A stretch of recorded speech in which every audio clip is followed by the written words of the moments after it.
C'est assez fascinant lorsqu'on s'épanche sur la symbiose et toutes ces formes de relations qui unissent deux organismes. Des associations souvent extraordinaires de bon sens, d'ingéniosité, où les rapports à l'autre et à son environnement constituent une interdépendance vitale. Je parle d'organisme parce que j'ai souhaité une approche naturelle, presque biologique, pour aborder la pièce par une intelligence instinctive.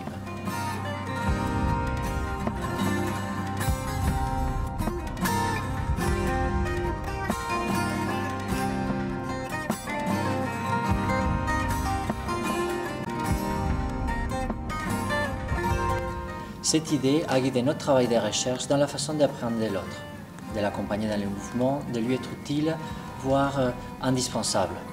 La gestuelle est souvent conditionnée par cet union et je pense que c'est assez clair dans les duos et les contacts. Mais il y a aussi des moments où les quatre interprètes forment un ensemble, un tout, où le lien est moins évident et pourtant ils sont sensibles et affectés par les mêmes événements, comme une onde qui se propage et les touche indifféremment.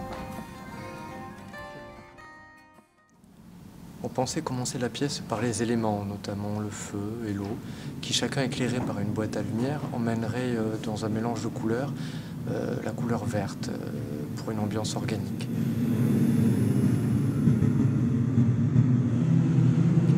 Mais lorsqu'on a abordé le travail sur le parasitisme, qui est aussi une forme de symbiose, on a pensé qu'il fallait plutôt le mettre au début de la pièce, parce qu'on s'est dit, voilà l'homme où il en est, et voyons ensuite la nature, comment elle s'adapte et s'ingénie.